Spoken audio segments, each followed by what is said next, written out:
మహిళా విభాగం వైఎస్ఆర్సీపీ మహిళా విభాగం అంటే ఒక క్రమశిక్షణ, ఒక బాధ్యత అన్న విధంగా మనం ఉంటే మనం ఆదర్శనీయంగా ఉంటాం.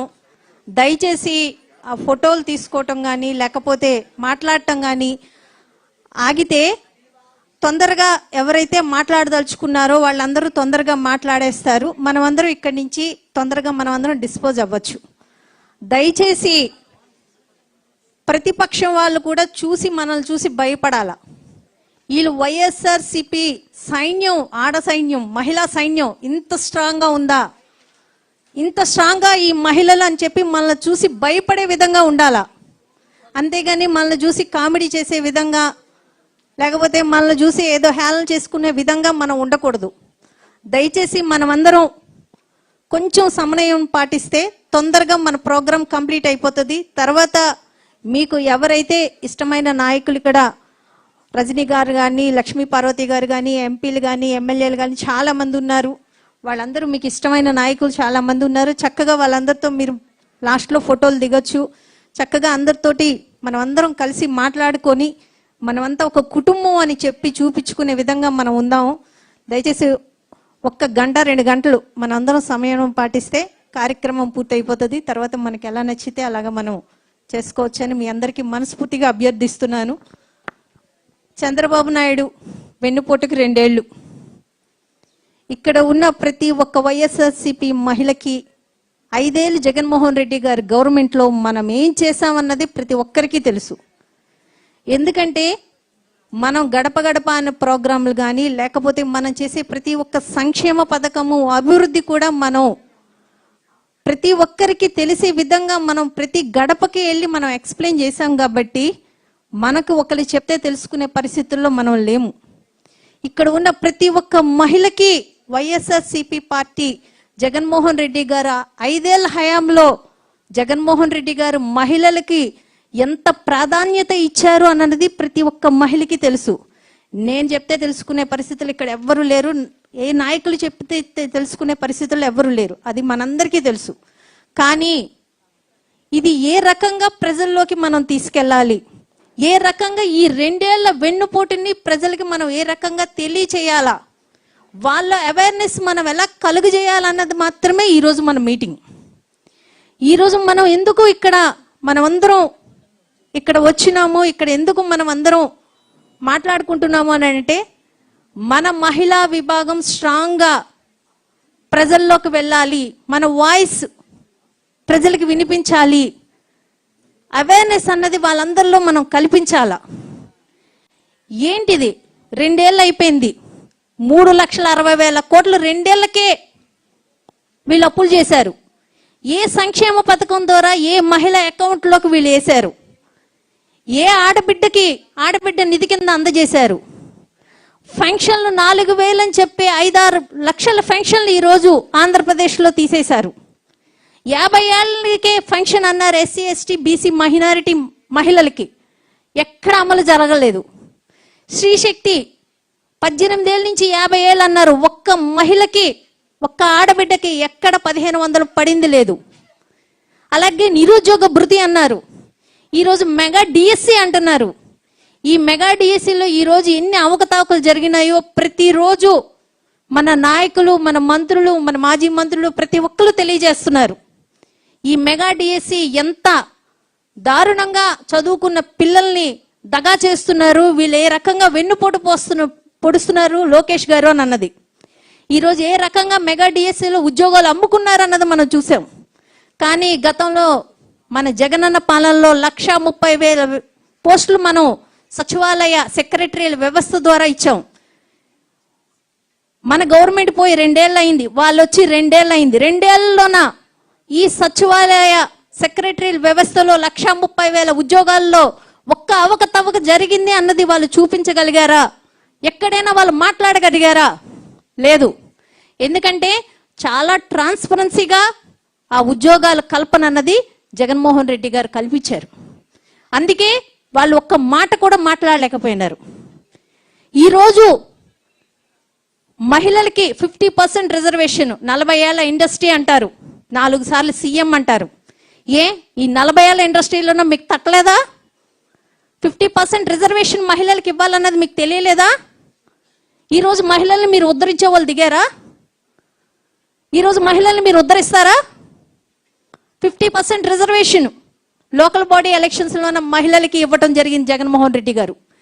ఇళ్లల్లో ఉన్న ప్రతి ఒక్క మహిళ ఈరోజు బయటకు వచ్చి స్వతంత్రంగా నేను మేయర్ని, నేను డిప్యూటీ మేయర్ని, నేను కార్పొరేటర్ని, నేను జడ్పీ చైర్పర్సన్ని, నేను జడ్పీటీసీని, ఎంపీటీసీని, ఎంపీపీని అని చెప్పుకుంటున్నారు అని అంటే, నేను డైరెక్టర్ని అని చెప్పుకుంటున్నారంటే, ఇంతమంది మహిళలకి 50% రిజర్వేషను. అదే నామినేటెడ్ పదవుల్లో ఇచ్చిన వాళ్ళకైతే 51% రిజర్వేషను. ఈ రకంగా జగన్మోహన్ రెడ్డి గారు ఫస్ట్ టైం సీఎం అయినప్పుడే ఇంత మహిళలకి ఇంత ప్రాధాన్యత ఇస్తూ రాజకీయంగా కూడా మహిళలు ముందుకు రావాలి, బయటకు రావాలన్న ఉద్దేశంతో ఇంత అవేర్నెస్ కలిగిస్తే 40 ఏళ్ల ఇండస్ట్రీకి 4 సార్లు సీఎంకి పాపం తెలియలేకపోయిందా? కేంద్రం పార్లమెంట్లోనే పెట్టి 33% రిజర్వేషన్ ఎట్టి పరిస్థితుల్లో జరిగిపోద్దన్న సంగతి అందరికీ తెలిసిందే. ముందే కూసింది కోడి అని చెప్పి ఈ కోడి వచ్చి ముందే వస్తుంది 33% మేము ఇచ్చేస్తామని. 50% ఇచ్చిన దగ్గర తెలియలేదా మీకు? అంతకుముందు అన్నిసార్లు సీఎంగా చేసిన మీకు తెలియలేదా మహిళలకు ప్రాధాన్యత ఇవ్వాలని? 30,000 ఇస్తారా? 3 పిల్లల కంటే 30,000 ఇస్తారట, 4 పిల్లల కంటే 40,000 ఇస్తారంట. ఏమైనా మిషనరీ అనుకుంటున్నారా? 10 మందిని కాదు 100 మందిని పోషించగల సామర్థ్యత మీకుంది. ఎందుకు మీరు సింగిల్గా కన్నారు? మీ కొడుకు ఎందుకు? ఇంకా మీరు కానీ, మీ ఎంపీలు కానీ, మీ ఎమ్మెల్యేలు కానీ, అలాగే ఏదైతే మీ సభ్యత్వం, తెలుగుదేశం సభ్యత్వం 1,50,00,000 మంది మా సభ్యత్వం అంటారు. వాళ్ళందరి చేత ముందు 4 పిల్లల్ని 3 పిల్లల్ని కనిపిస్తామని చెప్పి డిక్లరేషన్ ఇచ్చి తర్వాత ఆంధ్రప్రదేశ్లో ఉన్న మహిళలకి మీరు తెలియచేయండి. అంతేగాని పేద వర్గం, సామాజిక వర్గం, మధ్యతరగతి వాళ్ళు వీళ్ళ పిల్లల కనాలా? ఎలా పెంచాలి? ఒక పక్క అమ్మఒడికి 20 లక్షల మందికి అమ్మఒడి ఎత్తేశారు, ఒక పక్క ఫీజు రీఇంబర్స్మెంట్ లేదు, ఒక పక్క నాడు నేడు స్కూల్లో గవర్నమెంట్ స్కూల్లో అభివృద్ధి లేదు. ఎక్కడ మహిళలకి అంటూ ప్రాధాన్యత లేకుండా, మహిళలకి ఎలాంటి స్వలంబన లేకుండా, ఎలాంటి ఆర్థిక స్వతంత్రం లేకుండా వాళ్ళని పూర్తిగా తొక్కేస్తున్న వీళ్ళు 3-4 పిల్లల కంటే ఎలా పెంచుతారు, ఎలా పోషిస్తారు అనుకుంటున్నారు? వీళ్ళ చెప్పేది ముందు డిక్లరేషన్ మీ 1,50,00,000 మంది మా సభ్యత్వం అని చెప్పి గర్వంగా చెప్పుకుంటారే. 1,50,00,000 మంది చేత ముందు మీరు డిక్లరేషన్ ఇప్పించండి, మేము 3-4 పిల్లలకి అంటామని. మీ ఎమ్మెల్యేల చేత, ఎంపీల చేత, మినిస్టర్ల చేత, మీ ఎమ్మెల్సీల చేత ముందు రాయించివ్వండి, డిక్లరేషన్ ఇవ్వండి. ఆ తర్వాత ఆంధ్ర రాష్ట్రంలో ఉన్న ప్రజలకు మీరు చెప్పండి. ముందు మీ కొడుకు చేత కనిపించండి 4. అంతేగాని మహిళల్ని ఎంతమంది కనాలా అని చెప్పి మీరే చెప్తారా? అసలు చెప్పడానికి కూడా సిగ్గు లేదా? నిస్సిగ్గుగా చెప్తున్నారే ఇలాంటి మాటలు. ఈరోజు మేయర్లుగా మన ఉమ్మడి 13 జిల్లాలు ఉంటే 13 జిల్లాల్లో 9 మందికి జగన్మోహన్ రెడ్డి గారి హయాంలో మహిళలకి మేయర్లు ఇవ్వడం జరిగింది. డిప్యూటీ మేయర్లు 36 మంది ఉంటే అందులో 18 మంది మహిళలకి ఇవ్వడం జరిగింది.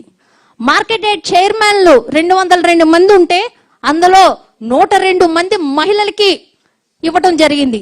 ఈరోజు డైరెక్టర్లుగా 1054 మంది డైరెక్టర్లు ఉంటే అందులో 580 మందికి డైరెక్టర్లు ఇవ్వడం జరిగింది. ఇన్ని రకాలుగా మహిళలకి అన్ని రకాలుగా ఇటు సంక్షేమమే కాకుండా అటు రాజకీయంగా కూడా మహిళల్ని ముందుకు తెచ్చిన ఘనత మన జగనన్నది. ఇలాంటి జగనన్న మళ్ళీ మన సీఎంగా తెచ్చుకోవాలి అన్న మన మహిళలందరం ఒక కంకణం కట్టుకొని రాబోయే రోజుల్లో జగనన్నని పూర్తి స్థాయిగా మనమందరం కష్టపడి జగనన్నని మళ్ళీ సీఎంని చేసుకునే పరిస్థితుల్లోన మనమందరం కలిసి పనిచేయాలని చెప్పి మీ అందరికీ మనస్ఫూర్తిగా అభ్యర్థిస్తూ మన వరద కళ్యాణి గారు మేడం గారు ఆధ్వర్యంలో ఈరోజు మనమందరం ఈ సమావేశానికి విచ్చేసాం. ఇక్కడికి పెద్దలు ఎంతో మంది వచ్చారు. అందరికీ నా నమస్కారాలు. ఇక్కడికి దూరాభారం నుంచి వచ్చిన ప్రతి ఒక్క అక్క చెల్లెమ్మకి నేను మనస్ఫూర్తిగా ధన్యవాదాలు తెలియజేసుకుంటున్నాను. నమస్తే. భాగ్యలక్ష్మి గారు థ్యాంక్ యూ అమ్మా.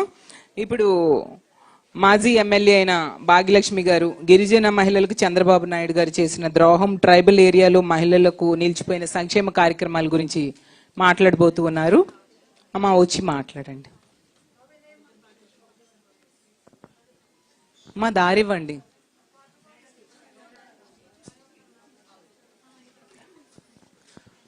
అమ్మా 3 minutes అమ్మా. ఇంకా చాలా మంది స్పీకర్స్ ఉన్నారు.